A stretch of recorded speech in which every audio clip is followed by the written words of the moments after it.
y el pastor va a introducir el tema y vamos a tener la oportunidad de conversar sobre justamente los principios de interpretación de las Sagradas Escrituras. Entonces tendremos un tiempo hasta, son las 4:10, esperamos hasta las 5:30 culminar con este conversatorio. Entonces, hermanos, aprovechemos al máximo, el pastor va a introducir y luego de la introducción sobre el tema específico de interpretación de la Biblia, entonces vamos a poder hacer consultas respectivas sobre el proceso de interpretación de la palabra de Dios.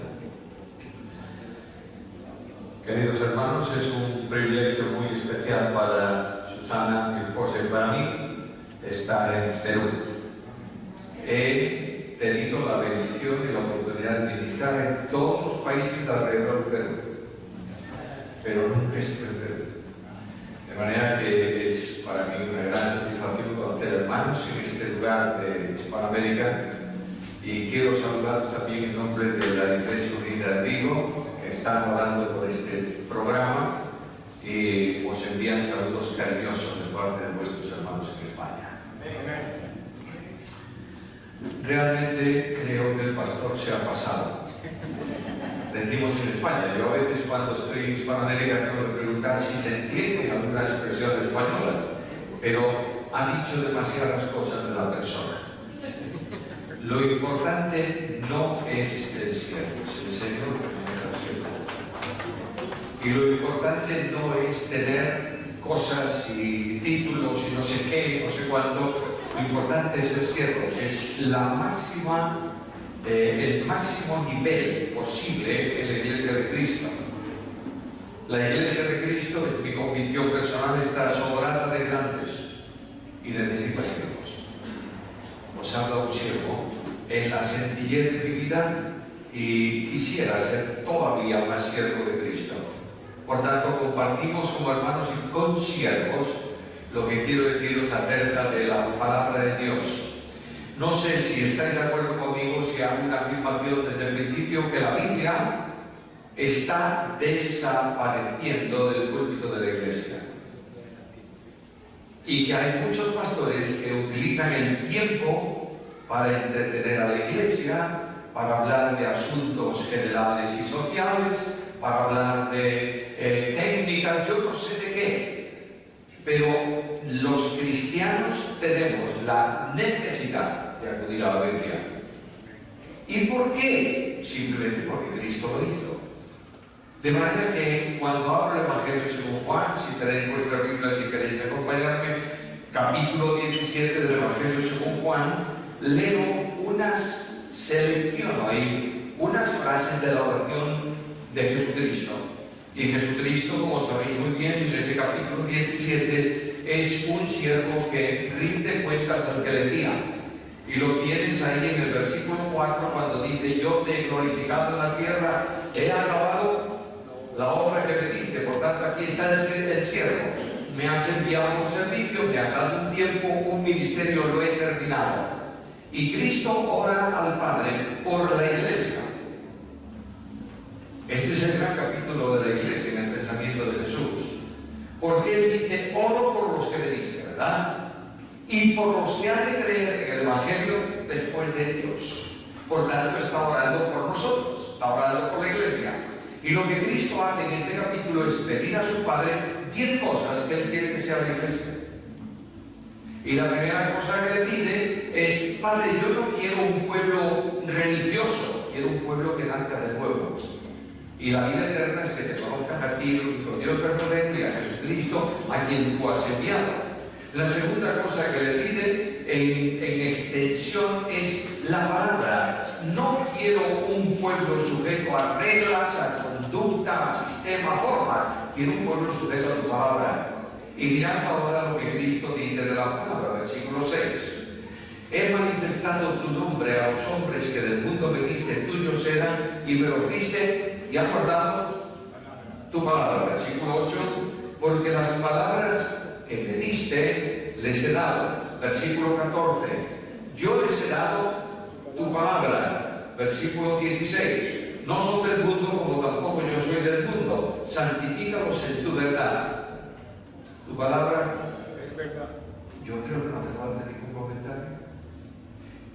enfatiza permanentemente que durante su ministerio se limitó a darles ¿qué cosa? No la, sino tu palabra. Y está poniendo énfasis en el hecho de que la palabra que necesita el pueblo de Dios es la palabra de Dios. Por tanto, cuando llegamos a esta verdad que está aquí en este capítulo, no voy a parar ni ocupar ni un minuto esta tarde para hablaros de lo que es la Biblia, porque todos sois líderes, sabéis lo que es la Biblia. Y si yo pregunto ¿qué es la Biblia? La palabra de Dios, perfecto.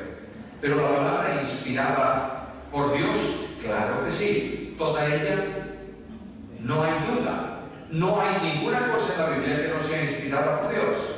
Por tanto, desde Génesis 1:1 a Apocalipsis 22:21, lo que hay en la Biblia es solo y nada más que palabra de Dios. De manera que si Cristo formó aquel grupo en la palabra de Dios, los que siguen las huellas del gran pastor de las ovejas por la sangre del pacto eterno tienen la obligación de formar a los que están a su alrededor. ¿Con qué? Con la palabra de Dios. A veces decimos, bueno, la sociedad de hoy es un problema y los jóvenes se comportan problemáticamente. ¿Por qué? Muchas veces porque no han sido enseñados en Biblia.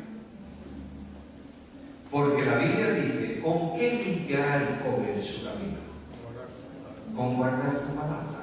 Luego, cuando la iglesia está ministrando a jóvenes, ¿qué tiene que enseñarles? La palabra. ¿Y a los niños? Bueno, mira lo que dice la Escritura. Instruye al niño en su camino. Y aunque sea viejo, no se apartará de él. Por tanto, ¿qué tenemos que dar a los niños en la iglesia? La palabra. ¿Y a los mayores? Cuando tú enseñas a la iglesia en la Biblia, conviertes la iglesia en un grupo de niños en Cristo. Y Pablo dice en la carta a los Efesios que los niños en Cristo son llevados fácilmente de aquí para allá. ¿Por qué? Por todo viento de doctrina. Todos conocéis a los niños, ¿verdad? Los niños tienen tres características. Primero, son ruidosos. Donde hay niños hay ruido. Segundo, son caprichosos. Tú tienes ahí un grupo de niños, están todos ellos charlando, le pones una pelota y ya se armó, porque todos quieren tener la pelota. Y en tercer lugar, porque son niños, son inestables. ¿Entiendes? A los infantiles de la iglesia son los más ruidosos, protestan por todo, son los que no valoran la relación de los demás, sino que quieren todo para ellos mismos. Y finalmente son personas inestables. Un día son de este, otro día son del otro lado. Y la iglesia que tiene niños infantiles en Cristo es una iglesia que no puede marchar, porque tú no puedes hacer una obra con niños. La presencia de los niños en la iglesia es vital, pero la presencia de los niños mayores es un problema dentro de la congregación. Por tanto, la palabra de Dios además marca distinciones. Cuando yo les doy tu palabra, el mundo los aborrece. ¿Por qué? Bueno, porque son distintos. Y un cristiano no es que sea distinto, es que es opuesto al mundo. Por consiguiente, un hombre, una mujer instruida en la Biblia, que vive la Biblia, que se comporta con la Biblia, tiene muy pocos aplausos en este mundo. Porque el mundo tiene una ruta y el hombre, la mujer de la Biblia, tiene otra diferente. ¿Me estáis siguiendo? La palabra además santifica. A veces nosotros hacemos una normativa de lo que es santidad. Y estoy escuchando a veces sermones, predicaciones, discursos de personas que dicen que el creyente tiene que ser santo. ¿Lo crees? También. Es que la santidad no es una opción de vida cristiana. La santidad es la única forma de vivir la vida cristiana. ¿Y por qué Él fue santo? ¿Qué tengo que ser yo? Santo. Y Cristo dice ser santos porque yo soy. No como. sino porque. Es decir, como yo soy santo y hago vida en ti, vivo en ti, tú tienes que ser santo. Pero muchas veces los cristianos hacemos unas normas. Los que están dentro de la línea de santidad son los que no van aquí o allá, los que visten de una forma y no de otra, cosas por el estilo. Tú puedes ser una persona con apariencia de piedad y negar la eficacia de ella. ¿Qué es lo que marca tu rumbo de santidad? La brújula que marca el camino, el GPS, decimos en España, que marca la dirección de la carretera. ¿Qué es? La Biblia. De manera que en la santidad personal, el salmista dice: mi corazón ha guardado tus dichos para no pecar contra ti. Y en la limpieza personal de la misma manera.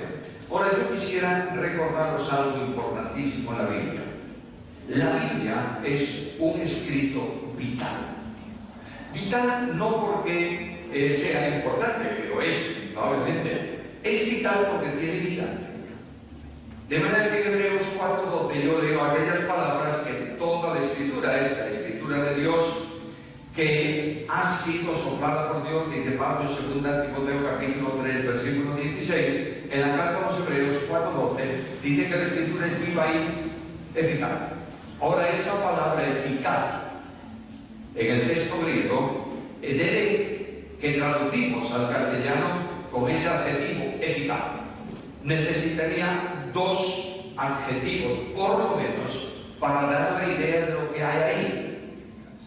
Y lo que hay ahí es eficaz y eficiente. La diferencia es muy simple, muy sencilla. Yo vivo en una zona de España donde hace frío, no como aquí. Aquí estáis en la eterna primavera.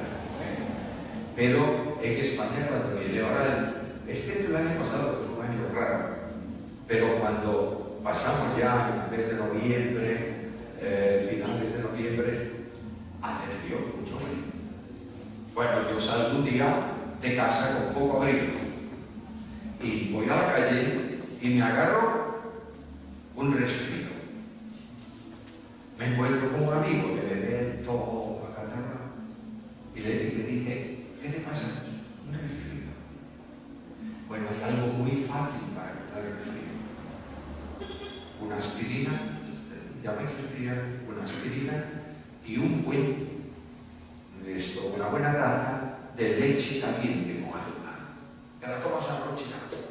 Yo me voy a la farmacia, me compro una caja de aspirinas, la pongo en la mesilla de noche, la mesilla de luz, no sé cómo lo vais a seguir, hay tantos nombres para eso. ¿Sabéis a qué me refiero? También, a poco.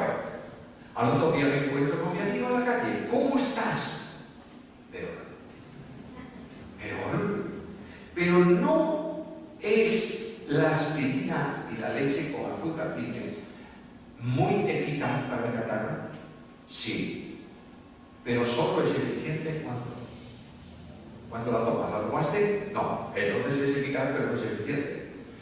Pero cuando la palabra de Dios es eficaz y eficiente, es decir, tú no la lees, bueno, no la leas, pero ella sigue siendo eficiente porque te acusa, aunque no la leas, me estás siguiendo. De manera que la Biblia es eficaz y eficiente por una razón, porque Dios sopló en el Espíritu. Cuando Dios crea al hombre, lo sabéis muy bien, cuando Dios crea al hombre, lo crea tomando para crearlo polvo de la tierra, dice la Biblia, es decir, elementos que no tienen vida. Y cuando Dios sopló sobre el polvo seleccionado, ¿qué ocurrió? Vida. Cuando el Espíritu sopla sobre el texto bíblico, le comunica vida. Y la Biblia es un libro vivo. Por tanto, si tengo un libro vivo, ¿por qué discursos muertos? Este es el gran problema de nuestro tiempo. Ahora, para un libro, todos los libros que vosotros compráis en una librería, no importa que sean creyentes o creyentes, los libros no son creyentes, que sean evangélicos o no, el creyente es el que lo lee o la fe. Tú compras un libro y tú tienes que interpretar el libro. ¿Qué dijo? ¿Por qué dice? ¿Qué dice? De manera que la Biblia es lo mismo. Cuando Cristo se encontraba con algunos y le hacía una pregunta, lo remitía a la Biblia y les decía, ¿qué lees? ¿O cómo lees? Cuando vas al Antiguo Testamento, en el libro de Nehemías, descubres una gran reunión, una concentración enorme de creyentes que desde el alba hasta el mediodía se unen en la plaza de la ciudad de Jerusalén reconstruida. ¿Para qué? Para leer la Biblia. Por tanto, lo que está diciendo el texto bíblico es que la Biblia influye en la vida de los creyentes. Se dice que aquellos lloraban. ¿Por qué lloraban? Bueno, lloraban porque la Biblia les decía, el camino que sigues no es el correcto. Y ellos sentían la conmoción interna porque no era Nehemías, ni era Esdras, ni era el grupo de auxiliares. Era Dios que hablaba. Pero aquel grupo de personas seleccionadas daba el significado, es decir, la Biblia aquí dice esto y significa que tú tienes que hacer esto. Y aquella gente se sentía impactada por la Biblia. Hermanos míos, vuelvo a repetiros, la Iglesia de Cristo hoy, no sé en Perú, pero la Iglesia de Cristo hoy es una iglesia que está ausentándose de la enseñanza bíblica y no tienen eficacia del testimonio. Quiero, porque esta introducción quiero terminarla pronto para que haya la opción que digáis cosas. Esto, cuando estamos interpretando la Biblia, hay tres formas de interpretarla.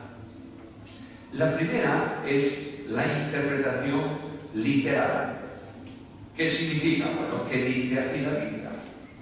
¿Lo dice para quién? ¿Y con qué palabras? Por tanto, he hecho la interpretación. Ahora, la Biblia tiene una sola interpretación. Muchas aplicaciones. Pero tiene una sola interpretación porque la Biblia se interpreta a sí misma. De manera que no puede decir blanco en un sitio y negro en otro. Cuando aparezca una discordancia que aparentemente es una contradicción, yo tengo que recurrir a todo el texto para resolver esa contradicción. Por ejemplo, porque de tal manera amó Dios al mundo que ha dado a su Hijo unigénito para que todo aquel que en Él crea no se pierda, mas tenga vida eterna, que dice el texto. Que Cristo murió por algunos y por todos.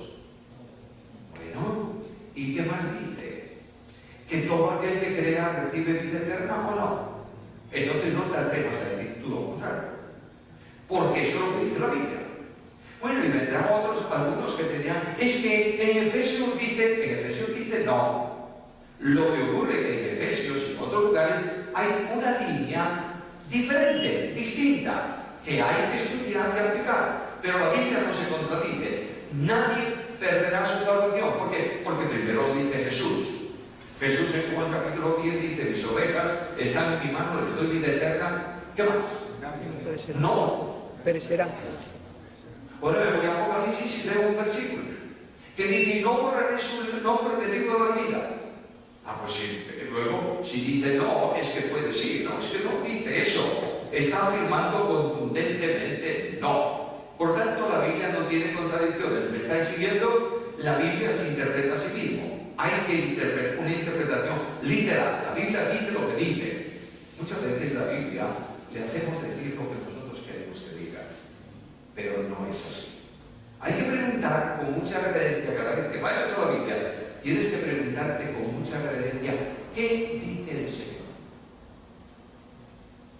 No qué quiere o qué quiero yo que diga. No, porque Él dice lo que Él dice. Interpretación literal. Luego está la interpretación alegórica. ¿Qué es? Bueno, vamos a darle un significado alegórico a las cosas que me interesan. Un ejemplo simple. En Apocalipsis se habla de milenio, ¿verdad? ¿Sí o no? Pero como resulta que es la única parte de toda la Biblia donde se habla de milenio, yo digo, no existe el milenio. Eso es algo alegórico. Quiere decir un tiempo importante, pero no una realidad. Bueno, por esa regla de 3, si la doctrina hay que afirmarla por las veces que se repite, solamente hay un texto que dice Dios es espíritu. y deja de ser Pirlo. No, lo dice una sola vez. Me estáis entendiendo. Alegorismo. Eso es querer buscar debajo del sentido de la Biblia un significado oculto que el intérprete saca al exterior. Ojo con el alegorismo. Porque degeneró en algo que se llama el subjetivismo. Te voy a decir un ejemplo muy sencillo. Este versículo. Primeramente, sabéis que hay personas que abren la Biblia, ponen el dedo y dicen: ¿qué dice Dios para mí? Bueno, no hay duda de que ese versículo es para ti, pero no siempre dice lo que tú crees que dice. Hay un chiste por ahí, es malo, pero hay un hombre que tiene esta manía, abre la Biblia al revés, y dice: y Judas tomó una cuerda y se ahorcó. Y dice: esto es para mí. Abre otra vez la Biblia, con el dedo, y dice: ve y haz tú lo mismo. Y dice: tampoco es para mí. Y abre la tercera vez y pone el dedo y dice: lo que vas a hacer, hazlo más pronto. Esto es subjetivismo. A veces los creyentes escuchan en una iglesia al pastor o al predicador, no importa quién, que dice: hermanos, voy a deciros lo que el Espíritu me reveló esta noche. ¿Está en la Biblia? No. Pues entonces no te lo reveló nadie. Habrá que preguntarle: ¿qué es lo que cenaste ayer tú? ¿Qué te hizo soñar por la noche? No hay revelación nueva hoy. Por tanto, tenemos que ir a una interpretación literal, no alegórica, y que nadie diga: Dios me dijo. Cuando un creyente dice eso, yo me pongo un poco nervioso, lo escucho con muchísima atención. Una señora de nuestra iglesia, que ya no está en la iglesia, no por esto, ni mucho menos, una señora mayor, que se fue a vivir a otra ciudad, un domingo por la mañana me dice: pastor, ¿qué significa este nombre? Madre mía, ¿qué nombre? Uno del Antiguo Testamento que yo, hombre, lo leía alguna vez, pero ni idea. Y le dije a la señora: mira, no sé, pero lo buscaré y te diré qué significa. Y le digo: ¿y por qué me preguntas ese nombre? Dice: porque Dios por este versículo me habló que voy a tener un niño y tengo que poner ese nombre. Primero, pobrecito niño con ese nombre, eso en primer lugar. Y en segundo lugar, era una señora poco menos que Sara, de edad, la mujer de Abraham. Entonces, yo dije: esta no solamente busca un milagro, sino una imposibilidad. Bien, eso es buscar la Biblia por buscar, pero eso no es lo que la Biblia enseña. Ahora, cuando Pablo habla, a Timoteo lo pone